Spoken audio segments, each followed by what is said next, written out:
Welcome, everybody, to the Three Gun Show. I'm your host, Dave Hartman, and this is episode 283. This is the third in a series of three interviews where I talk to the breakout shooters of 2019 in open, limited, and Tac Ops divisions to find out what makes them tick and how they got to where they are. This week is Tac Ops division and Kyle Litze. Kyle completely took Tac Ops by storm nationwide last year, with a win at the Vortex Shooter Source 3-Gun Championship, and went on to reinforce his position as a shooter to contend with in many other matches around the country, as well as the IPSC Rifle World Shoot, second best American shooter, 8th in the world, Kyle Litze. We talk about the life-changing experience and the season that Kyle had this year in an extendo version of the 3-Gun Show. This one's a long one because Kyle's a super interesting dude, and there's a lot to learn in this podcast. But before we get into that, if you are subscribed to the 3-Gun Show on iTunes, then you know that I dropped a podcast in between last week's interview of Mike Cattell, the 2019 Breakout Limited shooter, and this one. It was an off-topic podcast with my buddy Adam Maxwell, Amax, to his friends, which he named Dave versus the Industry. And I kind of like that name, so it will probably stick unless one of you loyal listeners has a better idea. But basically the idea of the podcast is that I have someone on from the outdoor industry and we chat about whatever is interesting at the time.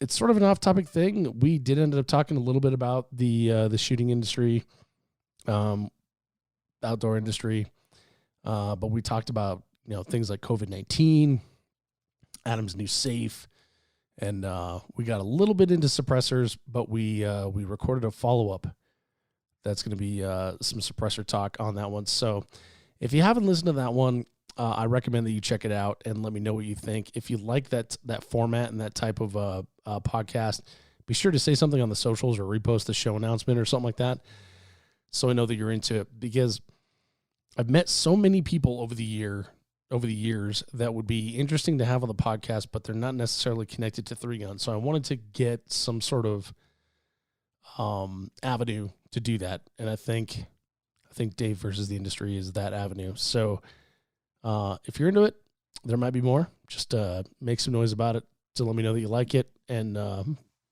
yeah, that's about it. Check out 3gunshowproshop.com for all your 3-Gun needs. We are loading in new products all the time from a lot of your favorite brands, including JP Rifles, Vortex Optics, etc. Also, full line of 3-Gun Show t-shirts, coffee mugs, stuff like that. Born to 3-Gun on there. So when you think you're making your off-season upgrades here, or your COVID-19 upgrades because you're bored, you're stuck at home, you need something, get yourself a coffee mug. And if there's something you want to see that you don't see, just email me, dave@3gunshow.com. But check out 3gunshowproshop.com. This podcast is brought to you by the good folks at JP Enterprises, the finest rifle components built by people that actually shoot the game that you do. They don't sell gimmicks. They just sell the most accurate and sought-to-shooting rifles that anyone could want, and they do it with a smile. After years of buying select JP parts to finish off my own builds, I finally own a complete JP rifle, an LRP-07 in 6.5 Creedmoor, and got to shoot that bad boy in the Vortex Extreme last year, humped it around for 9 miles, and shot a bunch of targets up to 1185. So much fun. I recommend both paths. If you want to build your own 3-Gun blaster in the off-season, pick up a cryo-treated Supermatch barrel and all the other go-fast parts from JP. But if you're not into building and you just want to buy your own, JP's got you covered there too. Either way, visit jprifles.com. And that is all I've got for you now. So enjoy this interview with the 3-Gun Show's breakout Tac Ops shooter for 2019, Kyle Litze. Kyle, welcome to the show. How's it going, Dave? It's going great, man. It's great to speak with you. I'm excited to have you on the podcast here. Kyle Litze, everybody. Where do we find you tonight? What's going on in Kyle's world? I am living the hotel life at the La Quinta out here. Ooh, I fancy. I started a new job recently, working for Ford and kind of figuring things out. So I've been living here, and yeah, I think I told you earlier, but yeah, if you guys hear anything weird in the podcast, it's not me. It's just some tweakers in the parking lot yelling at each other or something. Yeah, same here, but unfortunately, I live where I'm at, so. Yeah, I get to get out of here soon. So you're temporarily in La Quinta, which sounds exotic, and you're working for Ford. Where what are you doing for Ford? So I am an automotive clay modeler. I basically sculpt cars, exteriors, interiors, and believe it or not, pretty much every car that's on the road right now has been hand sculpted by some jackass like me. That's a trip to think about, isn't it? Like that, everything is still done by hand with like all the robots and machines and computer modeling and everything like that. Like when I was in aerospace, no one ever sat there with Legos and built like a trunnion. It was always designed in CAD. But with all the technology we have, everything is still clay. Yeah, well, and that's the thing. It is also CAD. Like they also do CAD models, and a lot of the engineering, they'll try to get you close, get a package, or they'll mill something out initially, and then the clay modelers will change everything 1,000 times with the designers, who are generally very indecisive people that are artistic, and that's just the way it goes. You kind of, as much as they'd love to just make it this thing that's done in, as I call it, the spirit world in VR or something, you still have that human touch, and you can't really replace it. You can't replicate it in the computer, not 100% at least. That's really cool. So when you say that they give you like a basis to start from, they'll mill something out. Like, are you talking like a package of what you said? Like, are you talking like they kind of know like, okay, it's going to be a 4-door. We're going to have a chassis. This is the engine we're going to put in it. And this is the engine's like overall or outside mold line or whatever. Yeah. It'll usually be like the previous years. Like this is where the occupants sit. This is where the engine is. The headlights need to be here. Just lots of hard points and things that they have to stick to that you can't go past, that you can't change. And then the design comes in where, the design, they always want to push the boundaries and, push things beyond where they're supposed to be. And it's kind of a fight between engineering and design, but they'll have some kind of a package from everything from the engine to the occupants to the way that the doors shut and the way that where the wheels are and where the bumper beams need to be, and then you kind of you're just working on the skin over the top, and you're working on the interiors as well. You're working on the dashboards, doors, everything. You do clay on the interior too. Yeah, they're separate. They're separate models. You'll do interior where it's just this floating metal thing with a clay interior inside of it, or a full size or a quarter scale exterior. Interesting. So it's a very strange thing in this world that we live in, that it's still happening. Yeah, it's funny to think like we were talking before the podcast about traveling in public lands and visiting spots where native people once lived, and you think about like down in Durango, Colorado, there's Mesa Verde that is cliff dwellings, and all that shit was built from clay. And here we are with all the technology we have hundreds of years later, and we're building cars from clay to start with. Yep. Yeah, it is. When you put it like that, it sounds even more crazy. Yeah, isn't that nuts? Now, yep, okay, we're so still doing that.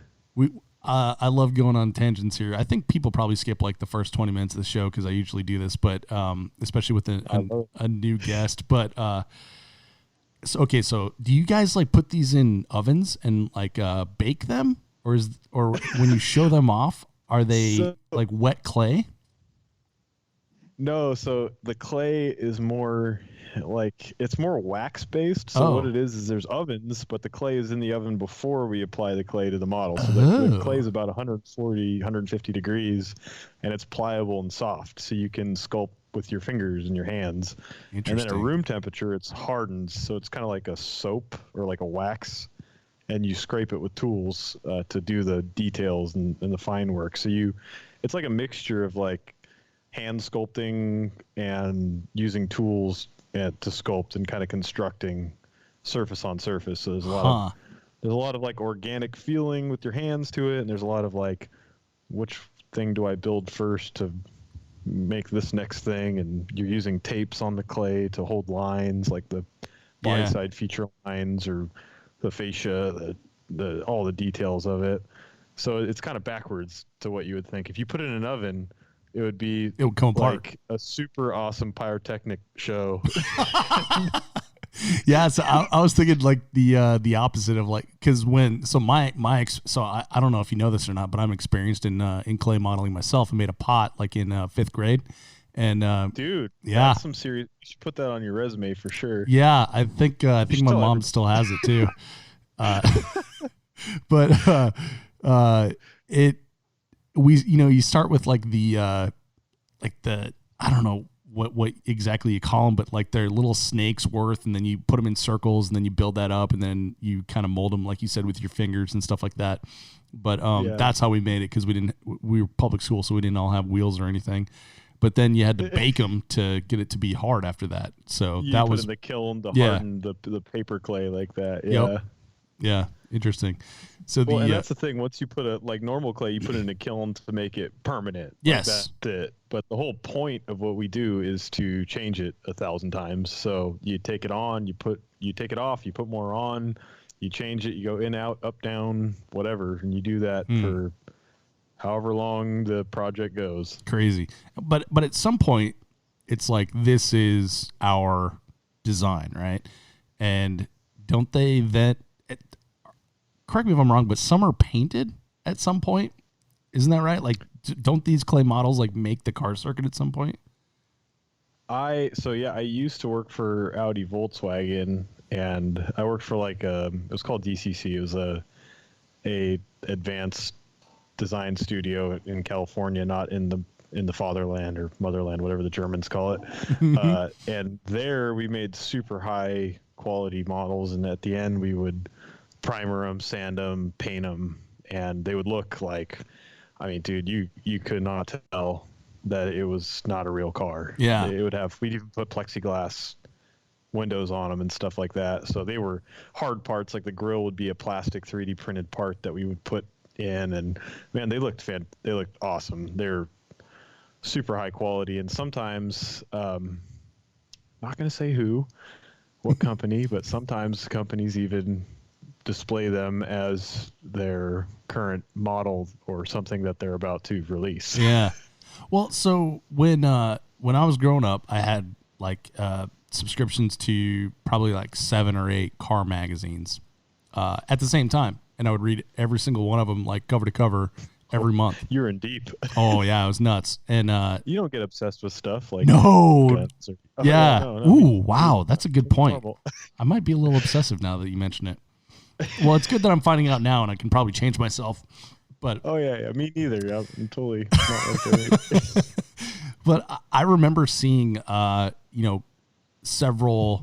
I don't even know what show you would call it, like maybe Detroit Auto Show or something like that. And then like you'd think like, oh man, that's gonna be the next Mustang, and they had like really cool shit. And then you were disappointed when it came out, and you're like, why is that so different? And then you go back and look in like the fine print, and it says this is a clay model.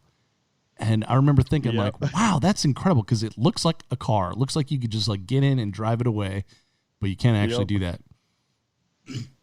And a lot of people do that. You'll see clay models with like fingernail marks where the door handle would be, where people thought that they were gonna get into the thing and go, oh. But yeah, I mean, a lot of times they do that design, and then the real model doesn't end up looking exactly like that, especially more so in modern times when it really gets scanned and it gets altered from the whatever the final clay model is. It'll end up looking a little bit different. Yeah, and then they gotta change the area where you hit the pedestrian from their hips to their ankles, and stuff like that. So there's like crash. Dude, about that sweet Cybertruck, it won't totally cut people in half if you were Did you have anything to do with that Cybertruck? Yeah. Did you have anything to do with Did you have anything to do with the new Mustang? The four-door SUV Mustang? No. Okay. No. I just started working at Ford. So. All right. Well, we can still half be friends then. Because both of those came out, at the end of the year, just made me shake my head. I'm like, wow, we started off with a mid-engine Corvette, and we're ending up with this. Like, what happened here? Yeah. Yeah, that Cybertruck. A lot of people are like, that's not real, right? I'm like, oh, no. That's why do you think I had to leave that company? I couldn't handle it. Oh, really? Yeah. Wow. That's funny. Yeah, no, that's real. That's a real thing, people. Wow. Huh. Okay. Yeah. But yeah, the Mustang, I can't speak for that one. I don't know what happened there. Yeah. Well, I don't know, man. Call me a purist, but there's actually nothing really wrong with the way that car looks or drives or whatever, except that they called it a Mustang, and that just blows my mind. Like, why? Yep. Why at this point I've would heard you? that from a lot of people. Yeah. Well, it's like when Dodge had to restructure and they started calling all their performance line SRT, and you had the SRT Viper. It's like, no, that's always going to be a Dodge Viper to me. Yep. So I don't get it. Maybe. Yeah. Somebody thought it was a good idea somewhere, and I don't know. I can't wrap my head around that. What it is they marketing people do some strange things. That's a fact. They ran out of X words like expedition, explorer, excursion, escape. They ran out of those, and they're like, Mustang. Yeah, let's just go with that. Yeah. What if they call it the Explorer Extreme or something, dude? I'd be fine with that. Let's call it something stupid, but Mustang is probably the worst thing that they could have called it. Fairlane would have been cool. Yeah. Fairmont or Fairlane, those are cool things from back in the day that they could have used. Yeah, for sure. Yeah. Yeah, I don't know why they didn't go with the vintage thing, but so we'll see. Well, hopefully there'll be some cool stuff coming out. Yeah. That's all right. Well, now that you're on the job, I'm optimistic that they'll change their sad ways. Yeah, you can blame anything else that happens that's terrible from here on out on me. Done and done. So you're firearms enthusiast. Have you ever done any clay modeling or any sort of prototypes for something that you think should exist in the firearm space? So, I'll say this: I shoot for, or I'm sponsored by a company called Titan Ballistics. They're out of California, out here in Irvine, actually where I'm staying right now. And I've talked to them about doing some clay modeling on some receivers and maybe making some little changes and doing stuff like that. But in all honesty, it's not as effective for something like that. I think for firearms, modern firearms are more engineering driven, and I think it's cool for them to be engineering driven and just pure function. And I think something like that is more effectively done in CAD in a computer. But that being said, I mean, there's some cool stuff like maybe working on grips or mag wells or something that's just a little bit more of an organic shape. There could be something cool to be done with clay, but the problem is you still have to scan it and then reconstruct it in the computer. Right. So it might have some limited use in the firearms industry, but yeah, we'll see. There might be some cool looking stuff coming out that maybe I could be a little part of, but as of now, we haven't tried that yet. Yeah, I mean that's a really good point that you make there about everything being utilitarian, because now that you think about it, the only thing that people are really designing a little bit different, and I mean just a little bit different, are pistols, because rifles seem to have the exact same shape and and size that they've had for like the last 50 years or so. Yeah. The exceptions being like the Scar and the Magpul Masada, which turned into the Bushmaster ACR, I think. And then even those are, still kind of AR looking sort of things. Yeah, they're still straight lines and based around, whatever's happening on the inside is driving what the outside of the gun looks like 100%. There's no, It's definitely form follows function. function. Another tangent, but I was thinking about the other day, like how you see these old timey firearms and I don't know, any kind of weaponry, swords, whatever, like trebuchets, whatever it may be. And the stuff people did back in the day is just gorgeous. Like the detail and the shape and the engraving and everything people did back then. And shit was way harder to do back then. It took way more effort. It's like, what were they thinking? Didn't they just want to like kill people with stuff? Well, and how did they have time? Yeah, I know. Yeah, exactly. You think about the armor, and like you go in the armor, like, you done with that sword yet? Like, no, I'm still putting flowers on it. Like, what? Like, come on, we need to cut people in half over here. Yeah. Yeah, we're busy. Dude, no, literally, they're at the castle walls right now. They're just like... like, we just need to stab people.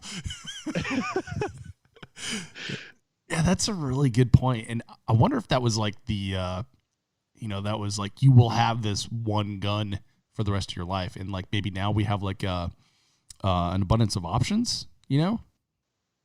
And so now you have to like get 5 guns and throw them in a pile. Yeah. Yeah. Well, what do you always say, dude? A pillowcase full of Glocks? Pillowcase full of Glocks, buddy. Yeah. That's right. That's a thing. Yeah, that's a thing. Yeah, it is. I don't have that going yet, but no. We'll see. Yeah. Well, No, I have more like a pile of AKs. I've been an AK freak since forever, so I have like this, like too many AKs. Well, okay. Let's pivot a little bit here. That's like the first time we met in person, right? Like we talked a little bit online before that, and then was Red October 2018, right? Yeah, it might have been 17, dude. That was like my first big match, kind of. Yeah, was and then Red you won, October. Right? No, I got third at the first one, and then I won 18 and 19. Okay, in heavy. So 18, I think, is when I took notice because you were wearing a Born to 3-Gun shirt, and I was like, yeah. That freaking guy just won, and he's wearing a Born to 3-Gun shirt. So I was so pumped about that. I was so excited. Yeah, man. I had started listening to the podcast probably a year before that, maybe even a year and a half. I found the podcast a few months after getting into competition shooting, and really like opened my eyes to all the other stuff that you can do besides a local match. And yeah, man, I had to rep that 3-gun show because it's the perfect place to rep it. You got all these new guys. Like Red October is a very unique match in that you have all these guys that aren't competition shooters that are out shooting a competition that just happens to be with AKs. And well, actually, kind of backtracking to this, that's the reason why I even got into this. Is a friend of mine heard about Red October. He's like, dude, check this out, and showed me video from it. These guys running around with AKs, like shooting out of trailers and doing all this crazy stuff and shooting a bunch of targets. I'm like, that is awesome. and I want to do that. And at the time I was heavily into paintball. I played competitively for 12 years. I mean, my whole life I was competitively into paintball, like the stuff with the air bunkers. You know what I'm talking about? Is that the thing that's like TV friendly where they like blow up stuff, or they have like inflatable things that you can stand behind? Yes. Oh yeah. Yes. It doesn't look like you're playing Army. You've got like purple guns and shit. And like that's a good point. Is that why it's like that? So it's like, TV friendly or viewer friendly? No, I think it's just pure efficiency. The guns are just driven to the sport. People look at it as just a sport. They don't really look at it as like as a military simulation kind of thing. Like, Got it. that's more the airsoft world, and there is a paintball world that is more the mil sim kind of style. But like the high level paintball is totally a sport like anything else. It's its own format. It's its own thing. The guns are driven. They don't have sights. You're just putting the hopper in between your two eyeballs and point shooting everything. Huh. And I think the colors and the crazy stuff that you see on the guns is like, that's the same reason why people who play Call of Duty want or Counter-Strike want the guns with the stupid, I don't know, like some crazy designs all over it with crosses and like camo stuff. Yeah, like beyond camo, like purple camo. It's okay. They just flashy looking stuff, like same as soccer players having flashy looking cleats or whatever. It's kind of the same. Well, it's like three gunners in our jerseys, or like your AR. Like my favorite thing ever is Radian, which I have no affiliation with other than I love their charging handles. They released a competition Radian Raptor charging handle. Do you know, Kyle Litze, what makes it a competition charging handle? I would love to hear this. It's anodized in red or blue. Oh, damn, dude. So That's your it? splits. So you're saying your splits are what? Is that like 0.1 faster, 0.2? Yeah, I think that's what it is. They just looked at it like, hey, you guys over there like shiny things. Here's some shiny things. Come on and buy them. Yeah. I do like that. Yeah, they almost got series. Me. They? I almost bought one, but then I was like, if I buy one of those, I have to build another rifle because I don't have anything that's missing a charging handle right now. So it sounds like a reason to build another rifle, dude. I know, but God, build it around it's like building a house around a sink or something like that. Yeah, you buy the charging handle first. Yeah, well, in fact, like the most recent rifle I built for 3-gun is actually built around a receiver that I wanted to match. So that was a very expensive prize that I won. Oh, that's funny. I kind of did that with Chad Torres. I won an AR-10 upper and lower receiver, and he's like, I kind of want to build an AR-10. I'm like, you should buy this for a fantastic price. I'm sure he's thousands into it now. Oh yeah, well he's shooting Texas 3-gun in heavy division, so yeah, now it's getting even more expensive. Oh, dude, watch out, man. He's going to smash. Oh, I know. I'm kind of worried about that. I was like, I didn't mean you should come shoot it. I meant everyone else, but not you. Yeah, dude, he's a beast. I figured it out, though. It's because I could never figure out his movement and how it's so amazing, but found out that he played football in college. Yeah. I'm like, oh, I see what happened here. I yeah. see what's going on, Chad. Well, yeah, so he's the first time I met him, one of my actually so when I first started shooting 3-gun, the very first match I went to, you go to a match and like someone's like, hey, you must be new. Let me show you how we reset and stuff like that. That dude for me, his name is Ben Walker. Really amazing, super sweet dude. Like probably the nicest dude on the planet that I've ever met in person. And he is an incredible shooter and, a hard worker. And so he showed me how to reset the star and he showed me how to put up poppers and like make sure they're good and stuff like that. And just talking the entire time. So I knew him for years. And then when I shot my first Hard as Hell match, which I think that was the end of 2016, he introduced, or he was out there shooting, and I'd been off, traveling the country shooting 3-gun with the 3-gun show, so I hadn't seen him in a long time. So I was like, Ben, reunion. And then he's like, this is my friend Chad. And so that was Chad Torres' first match, was Hard as Hell. And wow, Chad's a big dude, right? And so I was like, okay, well, this is not the place for Chad. And then I watched Chad shoot, and I'm like, how in the hell is he moving that fast? Like, it just does not make sense. And then we had dinner with him, and he told us that he'd played college ball. I'm like, well, I guess that makes sense, but damn, son, you're like fast. Yeah, like fast. Yes. Yes. Yeah, it all okay, so you figured it out a lot quicker than I did, because I mean, man, I stayed with Chad at multiple matches, and I never found out that he played college ball I don't remember what it was that I saw or I figured it out, but yeah, it all aligned. It all finally made sense. Yeah. Well, I ask remember you people posted a questions. video actually of him. Oh, sorry. You go ahead. Oh, I was gonna say I ask people questions for a living, so I kind of do it all the time. That makes sense. Yeah. So what were you gonna say about him? Oh, I was saying, shit, I forgot what I was gonna say. Oh, okay. No worries. Anyway, so AR-10, shiny things. We like shiny things. Where did we go off track on that one? Oh shit, man! Paintball. Sorry, I took you. There we go. Down. Paintball. Oh, yeah. So yeah, dude, like 10+ years of paintball. Got really into that, and then found out about Red October, and that's kind of what brought me into the sport.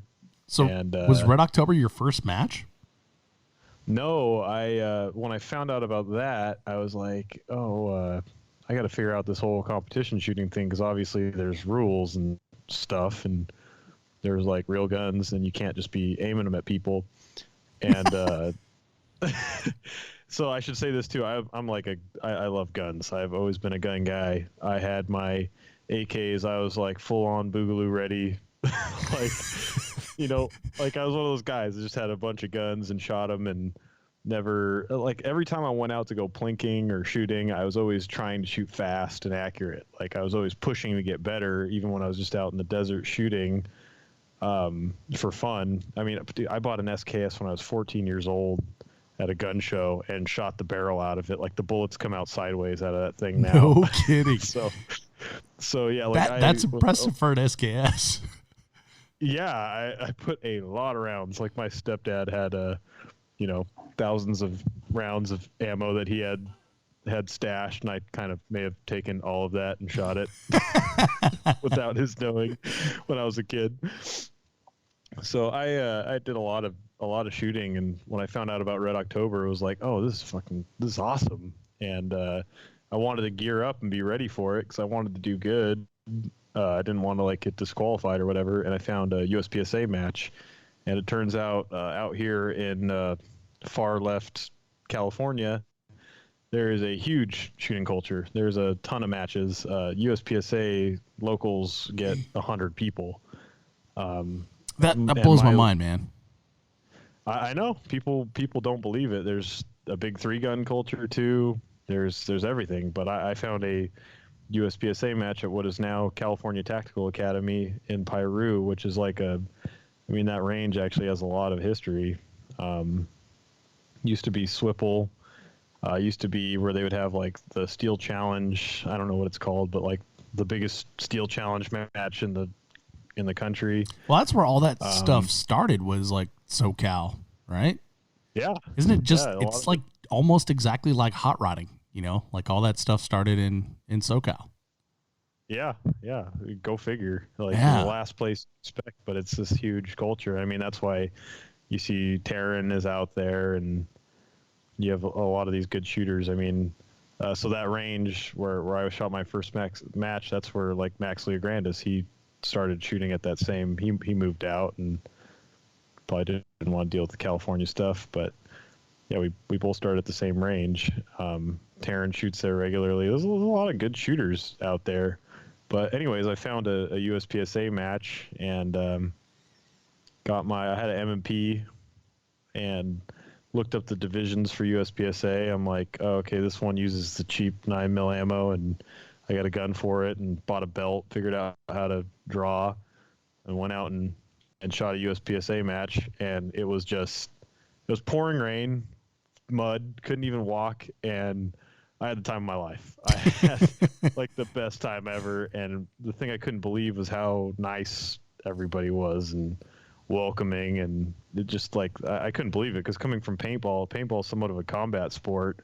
Like, you're nasty to people. Like, people are kind of, it's a very different vibe from the sports. Well, I was listening to Rogan's podcast, as we've referenced several times this evening. Who was it? I forgot. He had the dude from Cypress Hill on. I forgot what the hell his name was. But yeah, so he's like a huge paintballer. Yeah, he's a old school paintballer. Yeah, and he was telling stories about people stealing their paint.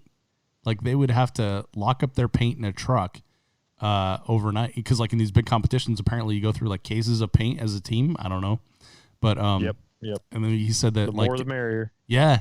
So they had like their the match paint guy that would bring the paint out, and like some people would just freaking steal cases and cases of their paint. And I was like, damn, Yep. that is not. That is not cool. People would put in the hoppers. They're like electronic hoppers that feed the paint into the gun. People would throw pennies in there to jam the hoppers up. They would all kinds of dirty, terrible stuff. I mean, egregious overshooting just to mess with your head. Like, oh yeah, crazy stuff. I mean, and right as I shot that first USPSA match, I was on like probably the best team in the LA area that I could have been on without being on a pro team. And I remember like one of the last tournaments I shot or that I played, we made finals, and then my coach, there's like a coach for the team, and he went out to his car or whatever, and he came back for when we finally were in the finals, and the guy was so high he couldn't even tell us what to do. Couldn't even make the right calls or tell us what play we were running.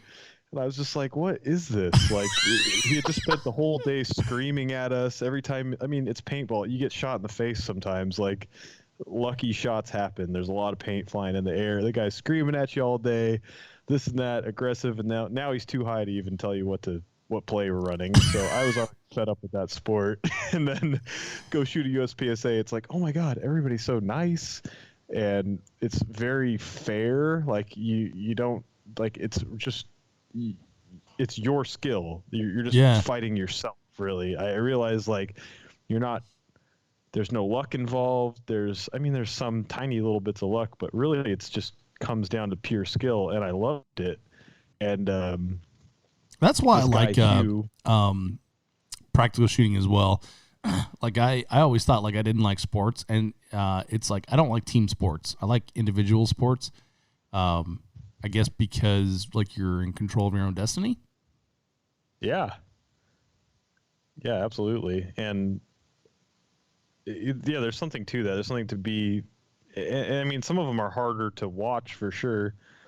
Like tennis, isn't as popular as football or something like that. But there's definitely something to that. Just being you fighting one opponent or just fighting against yourself, really, which is like our shooting sports. Well, I can't really think of it quite like it. Yeah, exactly. Like the only other things that I can think of would be like Olympic sports, like javelin or like a race. Like there are other people in the race, but you are not dependent upon them. Like your performance is your performance. It's not dependent upon anyone else. So like tossing the javelin or the shot put or swimming or all those kinds of things, marathons, obstacle racing, like those are the types of things that I dig because it's not dependent upon anyone else. The team, and I don't know, maybe that makes me an asshole, but the team aspect of it, I always felt like either I was like letting someone down or someone else was letting the rest of us down or something like that, it was difficult. Yeah, maybe that says more about me than anything else, but no, man, I totally agree. There's something to it, but I mean, you can, in a way, you still are in a team in those sports. You're still working with other people, but it just doesn't affect you as dramatically. Yeah. For sure. Yeah, like in a race, the only way someone can affect you is if they, actively force you off the course or something like that, or get in your way or whatever. But yeah. And you don't see that too much with shooting. You don't really see people trying to screw each other over and give each other bad plans. But no. I feel like that's more of a USPSA thing. Yeah. Well, and screwing each other over in practical shooting is so rare that when it happens, it's like a big deal. Like when you're telling me about the pennies in the hopper there. If someone told you like, there's some pennies in my hopper, you'd be like, oh, that sucks. So get them out of there. Let's get you a new hopper. But when AMAX told me that someone spun someone's scope turret at a match, I was like, what? Are you kidding me? Like, why would someone do that? And that's so dirty. So dirty. So well, dirty. And the fact that I was so blown away that someone would do that, I think says a lot about like what we do. It's like, you know, we're overall, as a whole, really good people and really good, like you said, you know, rules and courtesy and stuff like that. So things like that are rare. So when they happen, that's when people go nuts on them. Yeah, people call you out. Like, I mean, we talked about earlier, the whole Tony Cowden thing. Not that we need to beat that dead horse anymore, but, you know, somebody cheated. Like, that's a big deal. Like, somebody made up a classifier match and made their own scores, and everybody in shooting heard about it, and say what you want about it, but it's so rare that it's a big deal when something like that happens. Yeah. Exactly. Whereas, you know, if it were like a commonplace thing, it wouldn't be even a blip on the radar, you know? Totally. Yeah. So, okay, so I know we got way off track with it, but I shot that USPSA match and met a guy that weekend at that USPSA match who told me, you're going to go to this 3-gun match like next week. This guy, Hugh, really good guy. And I told him, I don't want to do that, dude. Those shotguns are super dumb. And he convinced me to go use his Stoger and shoot a 3-gun match. And then, you know, it's like a whole new level of friendly people that are willing to help you. Yeah. Like, it's just a great community. Yeah. I'm glad you brought that up about the shotgun. 'Cause you know, I have trouble remembering like how much I disliked the shotgun, you know, and like maybe that I'm kind of thinking like I didn't. I don't know. I sit and think sometimes like I try to put myself in the place of people that want to shoot PCC, and I don't see it like 2x4 division, right? And they're like, well, the shotgun's so hard. It's like, no, it's not. Like when I started shooting, we had to load 4. We had to shuffle them in like we were shuffling cards into into someone's hand, or you know, dealing out cash at a cash register. Like shuffling or stuffing deuces or quads is not hard, and so I try to figure out okay, well, that's an excuse. So what is the real reason? You know, and then it just gets combative. But I can't put myself in that situation. And I even remember like when I was shooting my pump shotgun, not really being like overly upset about it. And maybe that's just because like I shot clay pigeons from a thrower before and it was fun. Like I didn't get it. So now that you mentioned that, please explain to me, like in your mind, what was your experience and why you didn't want to shoot shotguns, why you thought they were dumb? So I would say a big part of it came from, I saw a hard as hell video. Well, there's a problem. Probably the first or second hard as hell. There's number one problem, not knowing what it was. And most of it was in first person, and the shotgun looked like, you know, it had some fancy charging handle. And I saw the giant tube. I'm like, that's gay. Giant tube. That's stupid. And then a ton of targets, and also that GoPro perspective, you know, where it looks like you're the man, like you're super baller. You're like hitting these 50-yard targets and just smoking them, but really they're like 5 yards in front of your face. So it's so like true. Impossible. All right, everything I shoot is in GoPro now on. Yeah. Instant skill level increase on Instagram. So it just looks so like hard, and like this guy must shoot so much ammo and practice so much, and this gun must cost so much money, and like I like AKs, man. I don't want to spend all this money. I mean, I shot my first match with an AK-74, like a Vepr. Cool. And yeah, the shotgun just looks so ridiculous. I didn't want anything to do with it. I didn't want to get that good at shooting it. I shot shotguns before. I shot, you know, clays or whatever, out in the desert, throwing stuff in the air, shooting it. But yeah, there's just something about the guns looking so complicated when you're very new and they look expensive, and you just can't. It's hard to understand how fun and awesome shooting shotgun is until you really get into it. Especially, I mean, the open guns, like that's just pure fun. Yeah. Like a Vepr Dissonant Arms, or one of the why am I brain farting on the new VR80? Yeah, VR80s. It's an awesome gun, super fun, and but when you're a new guy or you're from that tactical world, it just doesn't look tactical. It doesn't look cool. Mm-hmm. You kind of have to have your eyes open to the competition shooting for it to seem like something desirable. And quad loading looks hard, right? I mean, on like at first glance, you're like, "What just happened?" That looks like a magic trick. Yeah.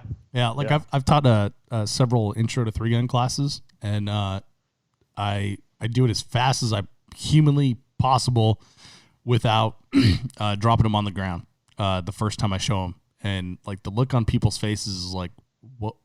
Where did the shells go?" You know, like I literally just pulled like some sleight of hand. That's what it seems like to people. Yep. Yeah. I don't know the shot. So I saw Heat. Have you ever seen that movie? Heat. Yeah. It's like a Michael Mann movie, like Pacino and De Niro. Dude. Oh my God. I've only seen like a bunch of Mel Gibson movies. I tell people that all the time. Well, that's good enough. But this is it's a gun guy movie, and it's based in L.A. So you'd be like, oh, I've been there. You know, it'd be you know, it'd be kind of cool for you. But it's also like, you know, 1992, so it's gonna be slow paced and kind of boring. And then you're gonna be like, well, I thought he was supposed to get away in a nice car, and I could buy that car for like $3,200 right now. But anyway, it's a fantastic movie, and there's amazing gunplay in it with, you know, AKs, PKMs, FALs, all kinds of cool stuff, but, you know, like legitimate shotgun work as well. And so for me, that was like the shotgun was like the I don't know, the breacher kind of tool. So like I had a shotgun for that, not for that purpose, but, you know, it was a home defense shotgun, and that's what I first started shooting 3-gun with. So for me, shotguns were always like cool, but I guess for everyone else, they're kind of dumb. I don't know. I always thought they had like a tactical purpose. It's the three gun shotgun, just the competition shotgun is kind of, I think, is hard for people to swallow at first. Do you think it has something to do with the magazine that looks goofy going past the barrel? That's definitely part of it, and I love that now. I think shotguns look cool with the magazine tube that goes past it. But you asked me 3 years ago, I probably would have been like, that's dumb. Like, why is the tube sticking out past it? It must be hard to move around. Like, how do you slice the pie with a friggin' yeah, I know. Like, if you stick that out the window, someone's going to grab it, you know, that kind of thing. Yeah. But that's a tough one. It is a tough one. I've definitely heard the argument to restrict tubes to, you know, being the same length as the barrel, or 10 rounds or whatever that might be, which I don't think that would be a bad move for 3-gun to make it a little more apply to a little, or appeal to a bigger audience. Yeah, I think it would definitely look more it would normalize it, I think, you know, because like you can go buy like a, you know, Remington 870 patrol or home defender or whatever, and they have an extended tube, but it doesn't go past the barrel. Yep. Yeah, like I'm leaning on my wall, I'm looking at right now is my my Stoeger pump gun, and it's an 8-round tube, and it is probably 2 rounds short of the barrel. I could probably put another 2 rounds on that, and it'd be a 10 round. But it's I think it's a 26-inch barrel. That's a pretty big home defense gun. Well, this is not a home defense gun. This is my pump division gun. oh, it's your what's that called? Patrol division. Yeah, my patrol division gun. Yeah, this is the one I modified for patrol division. Yeah, so my other one's, you know, obviously in a different location, but the I don't know. So when you borrowed that first shotgun and you actually attacked the stage with a shotgun, how was it? What'd you think? Awesome. Yeah? Literally the first stage that I shot, the very first 3-gun stage I shot was 3 slugs on paper targets at about 35, 40 yards.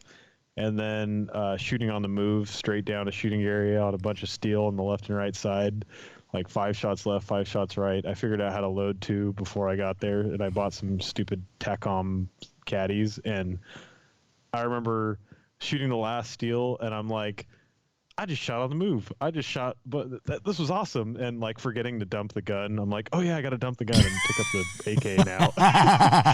But immediately loved it. And then after that, there was just more awesome stages with flying clay, toasters. First time I ever seen a toaster, and loading and shooting a shotgun fast. I just loved it. It was a great time. Like the shotgun very quickly became one of my favorite parts about 3-gun. Sweet. All right, you're cool again. Yeah. Yeah. What's not to like? I mean, once you get into it, if you're open-minded, it's like it's kind of hard to not have fun shooting a shotgun. Like we've talked about people that get stuck in 2x4, like not wanting to shoot a shotgun is a crazy thing to me because like you must have just not really shot a shotgun very much. Yeah. Yeah, it must have been a bad experience for you. It's like AMAC says, I always forget like the order he says it in, but it's like the, everything you shoot with the shotgun falls down, explodes, or goes bong or something like that, or makes noise. Falls down, explodes, or make noise. Very good point. Yeah, so like, you've got pepper poppers and KDs, and they all fall down, and then you shoot clay pigeons, and they explode, and then you shoot slugs, and it goes gong. So. Yep. It's like the most Call of Duty gun. Like it's just constant dopamine hits every time you. Yeah, that's a good point. Every time you shoot something. Yeah. Awesome. Yeah, I love it. I love it. So Chad Francis, he's got a range in Missouri in Iberia called the Gadsden Shooting Center. And shot the shotgun match, the all shotgun. Yeah, that's what I was just about to say. Is like, he's got an all shotgun match there, 14 stages. I want to say it's like $100. So $100, 14 stages, and bring a shitload of birdshot, and I think we did some buckshot in there and a bunch of slugs, but like that gives me my shotgun fix. Like that is a really fun match to shoot, and it's funny, like when I go shoot like a pistol match, I'm like, kind of maybe I should have saved this ammo for a 3-gun match. And then when I go shoot an all shotgun match, I never ever think that because it's just so much fun. Yeah, you're just having a blast. I've only ever shot a steel match that allowed shotgun, and same feeling, man. Just absolute blast. Yeah, it's and a good time. Shotgun tune-up. Yeah, for sure. Yeah, it's a good time. And then, like you were talking about, once you get into the open shotguns, like last weekend I was hanging out with James Gill and Jay Christensen, and I got to shoot James' Dissonant Vepr, and I got to shoot Jay's VR80. And, we're shooting plate racks just as fast as you can. And, like, God, it's incredible. Like, you really got to, lean into it like you're shooting a machine gun, like give it that amount of shoulder. Mm-hmm. You can't go slack on it like a wussy boy like I usually do with my own shotgun, but it's just as fast as you can pull the trigger. It's just insane. It's so much fun with those open shotguns, and it just never-ending supply of rounds. And seeing that dot come right back down. I shot a Titan Ballistics has been working on a VR80. I think they're going to be coming out with a competition VR80, and they had me shoot one of their prototypes, and boy, it was it was a good time. Like you can just, I can't really shoot 18 splits with my Beretta, but when you got a dot telling you, hey, that reticle's right back down on the target, pull the trigger again, it's you can go really fast. Yeah, no kidding. That sounds like fun. Yeah, I was surprised at how much fun those VR80s are to shoot. Yeah, they're pretty good. I haven't shot too many Dissonant guns, but I shot their little tiny shorty. The ones the SOB. Yes, I shot that at Red October. That thing was a blast. And actually, I was able to shoot that thing pretty fast. Yeah. I would like to spend some time with it to try to figure out like what you can knock down and what the chokes do and things like that, because it's like an 8-inch gun, right? But full choke all the time. yeah, it must be. Or is there something tighter than a full? Like, can we reverse the cone somehow? But but dude, that thing was fun, right? Yeah, that was a good time. Yeah, Red October's a good place to shoot all the AK platform thingies. Yes, yeah. The show is like, where else do you get to shoot a bunch of full autos and suppressors and stuff like that?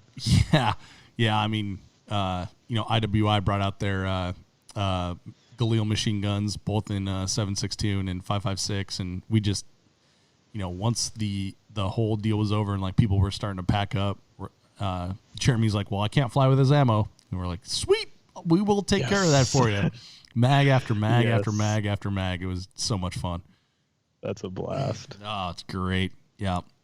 Well, so we're not here to talk about Galils though. Unfortunately, we're here to talk about you being the breakout Tac Ops shooter for 2019, and the reason I chose you for this, Kyle, is because at the Vortex Shooter Source 3-Gun Championship, I saw you in the back of Chad's truck, and I'm like, hey, I was pumped to see you in Texas. I don't necessarily think of you as like a Texas shooter. I think of you like more of a West Coast shooter. So it was really exciting to see you there.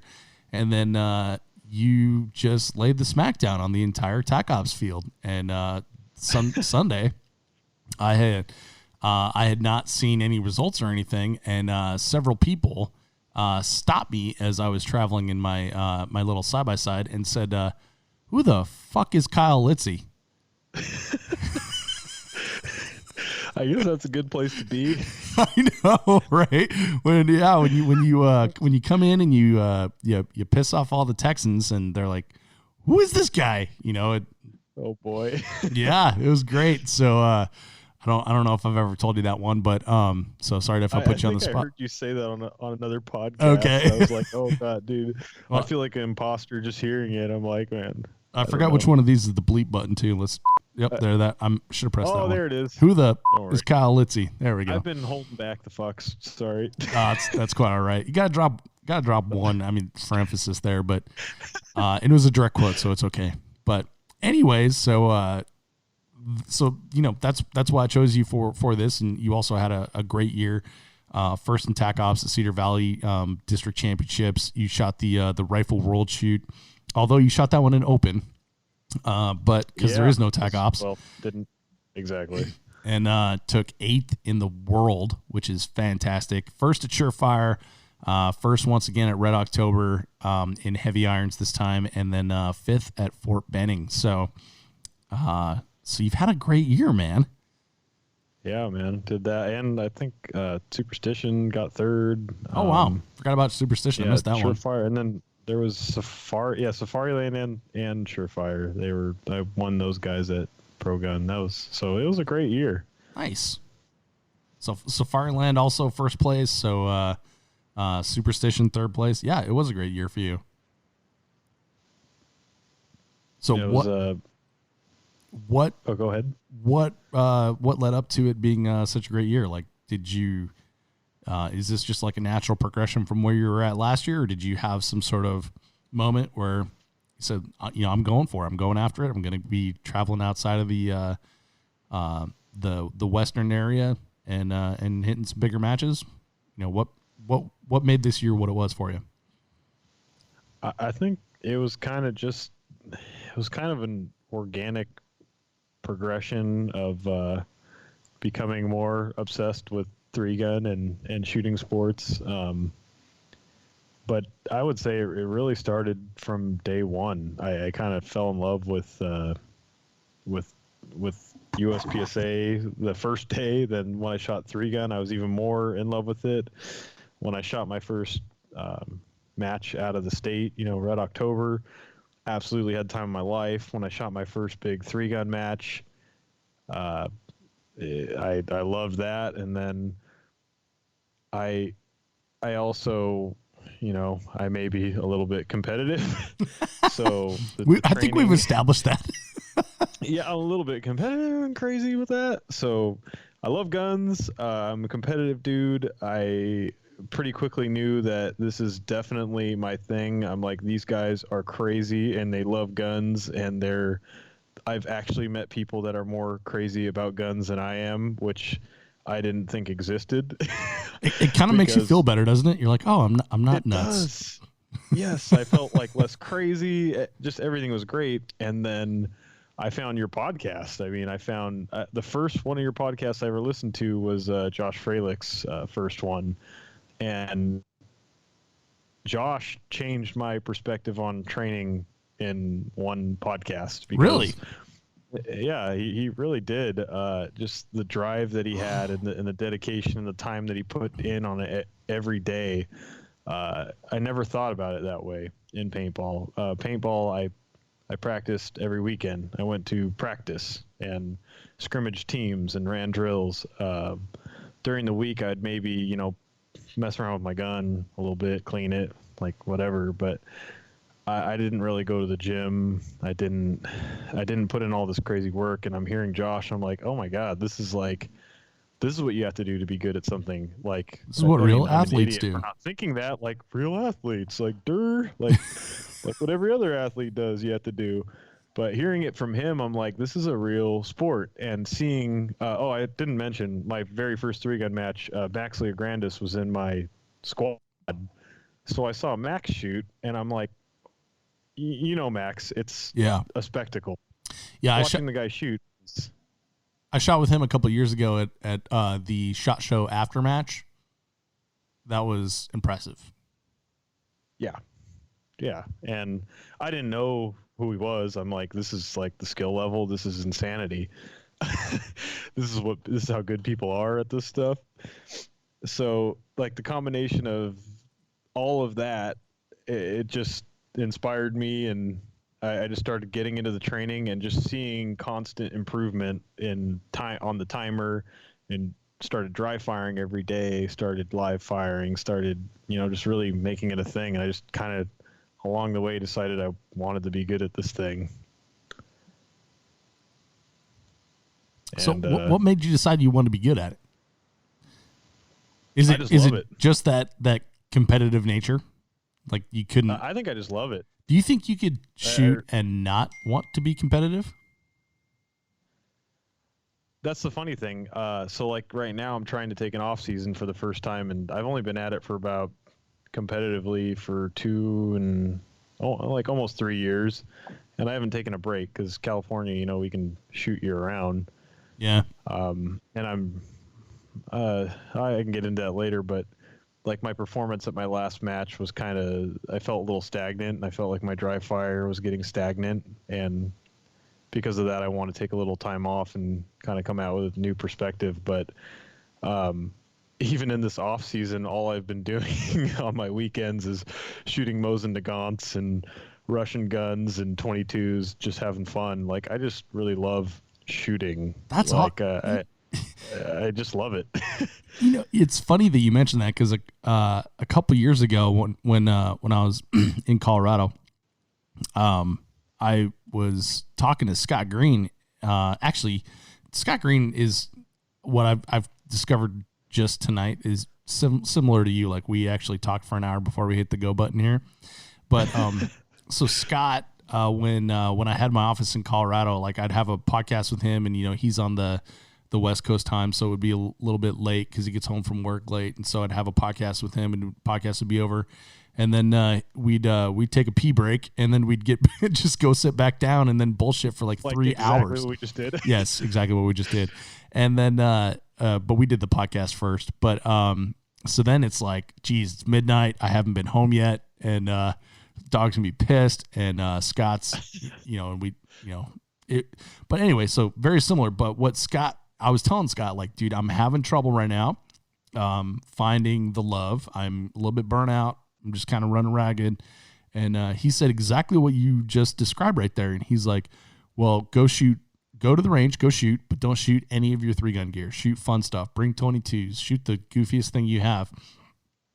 And then that helps you, find the love, the desire to shoot again. And it freaking works, because then you realize, like, oh, it's not 3-gun. It's not the time on the clock. It's not, the, putting two in paper, it's like, I love pulling the trigger, and it doesn't really matter what I'm doing. I love pulling the trigger. Absolutely. Yeah. So and I think Scott was I've met Scott, and I've hung out with him a lot now at these matches. He's a really great guy. I really like talking to him. Mm-hmm. And I think his off season, hearing that he takes an off season and seeing some of the Instagram posts of him putting his guns away in the safe was kind of what made me start thinking about taking an off season in the first place. And Ben Steger talks about that kind of stuff a lot on his podcast. But he's right. You're right. You remember, I just love shooting stuff. Mm-hmm. It's fun, right? Yeah. Like, so when I was tuning up for Red October, I was taking I was shooting only the Galil, and I was shooting that in club matches and stuff, and I was really enjoying it. But I was like, I kind of want to get some time on the AR here and kind of shoot them back to back, just so I can do a little test. But I didn't want to bring my 3-gun rifle, so I brought my what I call my truck gun, which is like my home defense gun. And man, that was different.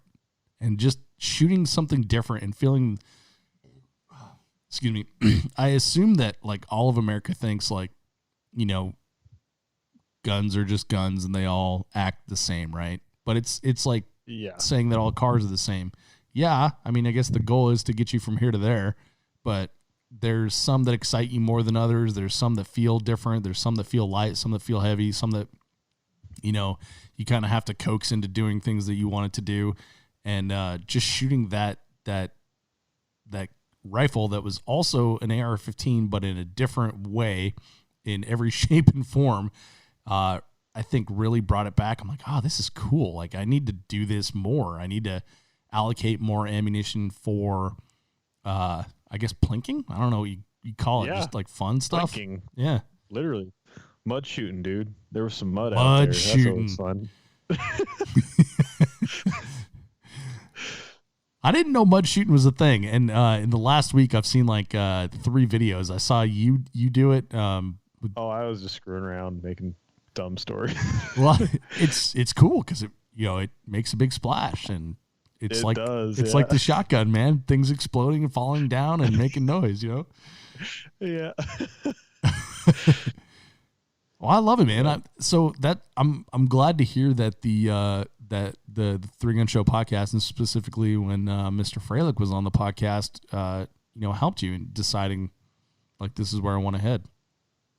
Yeah, absolutely. And I mean, it's really awesome to see constant improvement, to see people that are at local matches and you're getting closer and closer, and then beating them, and then getting out ahead of them, and seeing your par times go down on a timer, and when you're running drills, and just feeling more comfortable with the guns, being able to hit long range more easily, and just constant improvement. It's great, and it's motivating. And the farther away from home that I go to shoot matches, the more fun it is, and the more surreal it is. I mean, I found myself in Sweden. I've never even been to Europe, and I've got an AR-15 with me, and I'm shooting a match now. Like, it's awesome.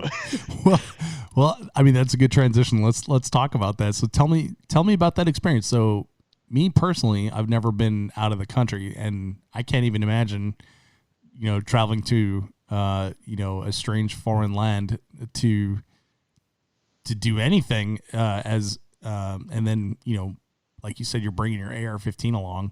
It's like, that just seems like, foreign to me. No pun intended. Yeah. I mean, and it feels foreign, and it is, it's something that most people wouldn't think you could even possibly do legally by any stretch of the imagination. But yeah, there's a pretty legendary shooter in our area, Jojo Vadones. I'm sure you've heard of Jojo. Yeah. I think legendary is a great way to describe him. Yeah, he's a legend. He's incredible shooter. I mean, he still runs a match every freaking week out here, an IPSC/USPSA match, and his daughters are Claudia and Isa are amazing shooters too, and they're always out there. They're like, the whole family just loves shooting. they're all in. But anyways, JoJo told me at a 3-gun match, he's like, you should come to Sweden. And I was like, I don't think I can do that, JoJo. For and he's what? like, no. Yeah, for the Rifle World Shoot. And because I would do pretty good on the rifle stages, at our local 3-gun matches out here. We have one on an Indian reservation, and I would usually win the rifle stages by a good margin. And I think JoJo thought I would do good at it and invited me. And Claudia, who's an awesome person, really helped because she has the experience doing that kind of stuff. She just helped me along the way, and they recommended me and pulled the right strings, whatever that may have been, and helped me get the permits and whatever other crazy stuff I had to do to get out there. And I went along with it, and I just knew when somebody offers you something like that, I wanted to turn it down. The fear inside of me said, you can't go to Sweden. You can't take an AR-15 to Europe. You've never even been to Europe. You can't, all of your inner monologue telling you can't do something like that. Yeah, but because that's way out of your comfort zone, right? So your monkey brain starts to say like, hey, that's scary. That's dangerous. Like we got to get out of here. We can't do that. There's all these reasons, Exactly. And I just kind of thought about it, did some deep thinking, and I was like, you know what? Fuck all that. I'm doing it. Like at all costs, I'm going to Sweden, and I just did everything I could to get out there, and it all worked out. My girlfriend went with me even, and it was her first time going to Europe, and we just had a blast. I mean, I trained. Like once it was solidified that it was actually going to happen, I put down my pistol and my shotgun, and I trained rifle for 3 months, like hardcore. Mm-hmm. And I'm sure, as you know, IPSC is hit factor, so it's not just 2 on paper, and you're shooting paper not just in front of your face or maybe a far shot being 20 yards, but we had 300-yard shots on IPSC targets. Paper targets, right? Paper targets, yeah. Shooting for alphas, 2 alphas, at Crazy. 300 yards or offhand at 90 yards. So I just started gearing all of my training towards, shooting faster splits on really difficult targets and transitioning onto tiny little A zones and using bipods in crazy positions. And, I gotta say, I loved it. I really loved IPSC rifle. I think it's a freaking awesome sport that I wish we had here in the States. Yeah, I hear that from people that come, or actually I've heard that from quite a few people that came back from the IPSC Rifle Shoot, and then everyone that's done the same thing with the IPSC Shotgun Shoot has said the same thing. Like it's different, but it's really fun, and I wish we had it here. Hey, yeah. USPSA, I know you don't listen to this podcast, but let's get it going here. Come on, USPSA. Come on, Mike Foley, dude. Yeah, long guns. Long guns are cool, bro. Let's not let them Finnish guys beat America with an AR-15 again. Come on, I know. Buddy. We got to do some more of this out here. I know. Like with all we spend on defense spending, and we come in 8th in the world. Like I think we can do better than that. Yeah. Well, we're Yackley America. Got 5th. So. Oh. Yackley was so I was the 2nd highest placing American nice. Behind Yackley. Yackley got 5th, and I got 8th. So we can do it. I mean, we're right up there. Yeah.